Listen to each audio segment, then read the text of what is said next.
You've ticked it off the box. You've passed the law. Yeah. What's the next step? I mean, I know for you this is really a work of passion.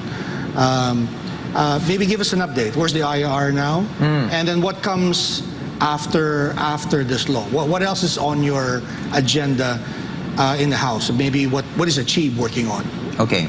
So obviously the IRR is being crafted. The deadline 90 days is right. for its approval is this month. Okay. So we look forward to that. Got a head start naman in crafting the IRR.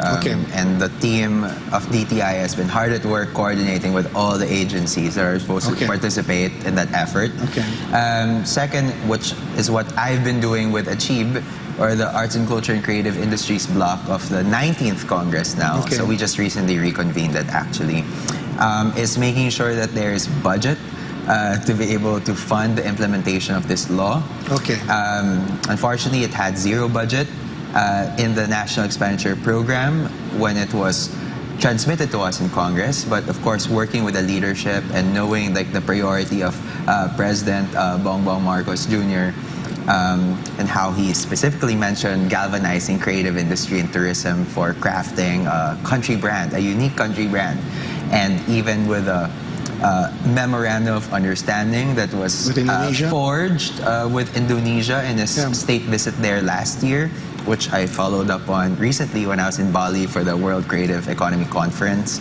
And even with his mention of creativity in his UN speech as the ultimate sustainable resource.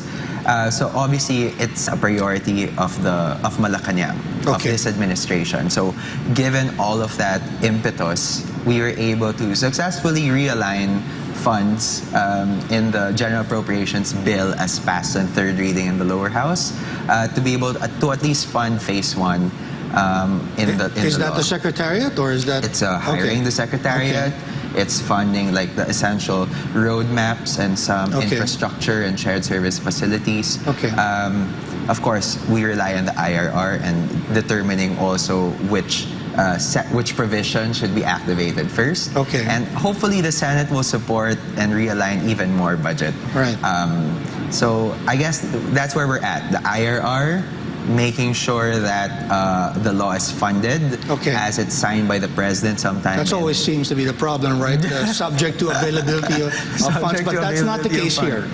That's not the case here, right? Yeah. Well, we're ensuring that that funds would be available. So hopefully, when the president signs it in December, we have like a substantial amount of funding for the implementation of the law into 2023.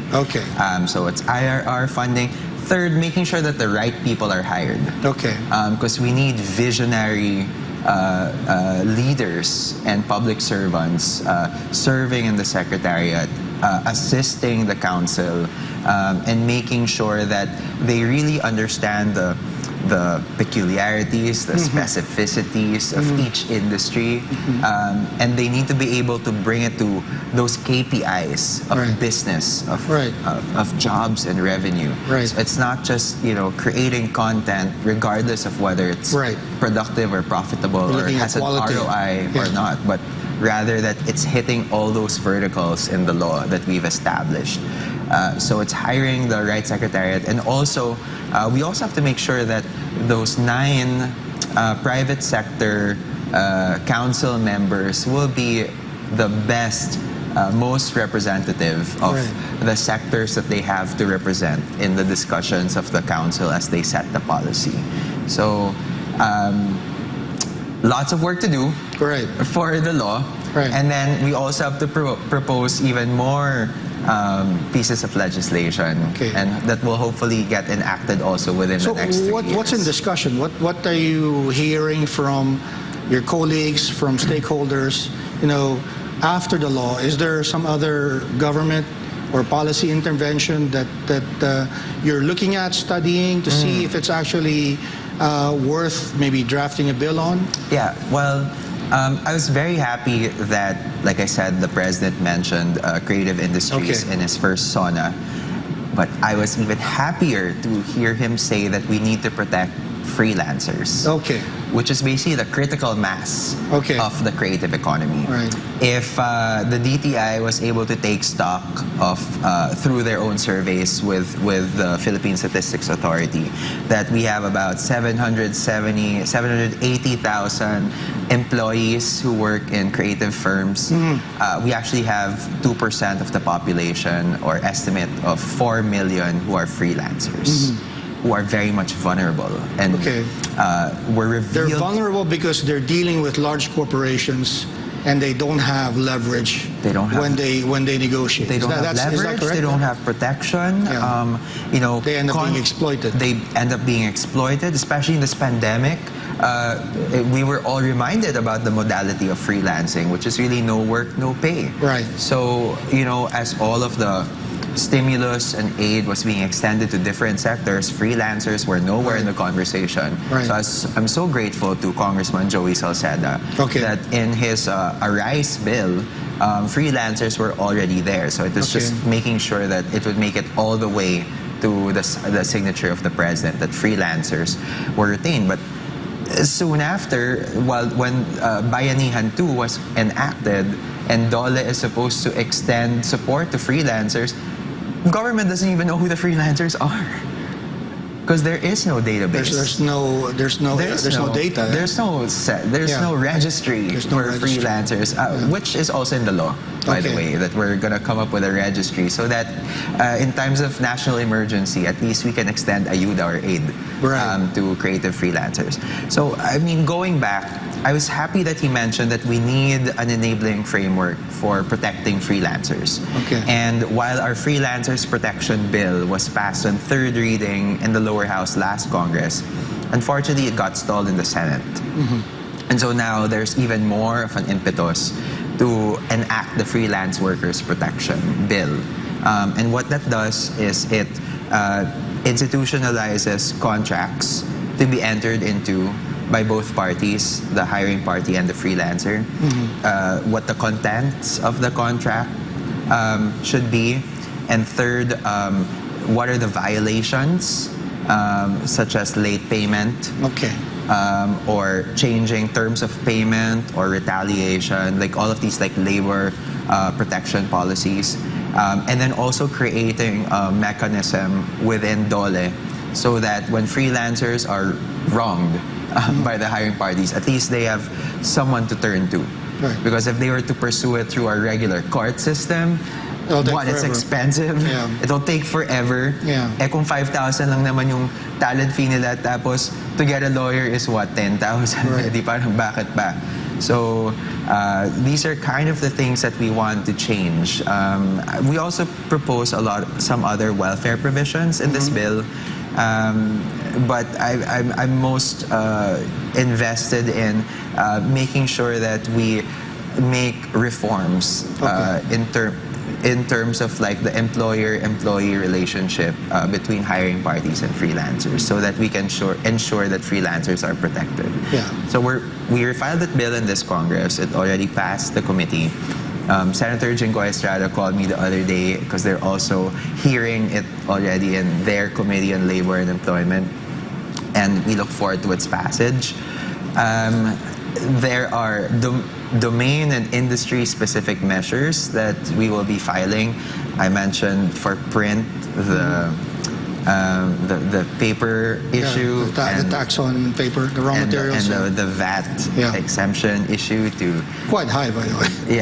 To encourage advertisers. I just got reminded a couple of weeks ago how high it is. It went up again. There you go. The VAT exemption issue to incentivize advertisers towards print, and each industry that we've met with have at least 3 to 5 bills that they would need filed to be able to support their sector. But even outside of these bills, we're already mainstreaming creative industries with all these national government agencies to be able to take them into consideration with regards to the programs that they're implementing.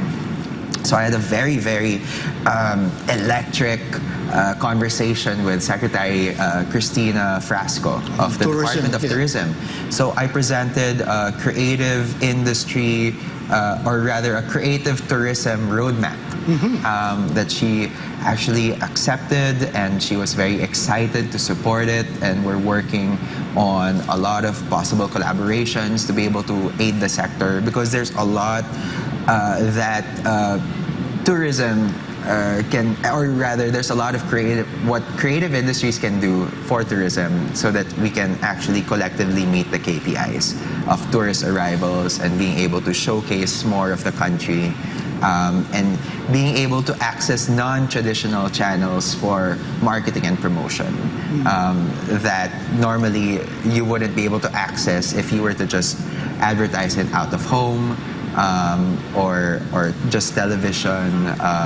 For example, with film, you know, film tourism is so effective. It's been very effective for other countries, as what Crazy Rich Asians was able to do for Singapore. But I was going to say Korea also, because I know my wife got me hooked on a K-series and K-drama. So does that mean your wife went to Korea just because of all the K-drama that she was consuming? No, she's never been. But she wants to now. She wants to now, and she's been actually begging me to take a trip. All because she's a big fan of all of the big hits, right?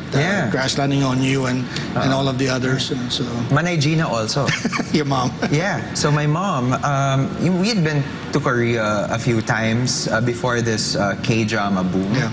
But now with K-drama, she actually goes on those K-drama tours that their governments make available. And then all of a sudden, like seeing this K-drama character eat corn dog, Korean corn dog, I'm like, oh, get me to a Korean grocery because I want to eat that corn dog. You know what I mean? Or, oh, all of a sudden I want ramen. So, but all of these things that we are consuming is actually strategic. Right, and maybe that's what we can do for the Philippines. Yes. Very interesting. We'll have to take another break. This is SMNI's Business and Politics. We're talking to Congressman de Venecia. We'll be right back.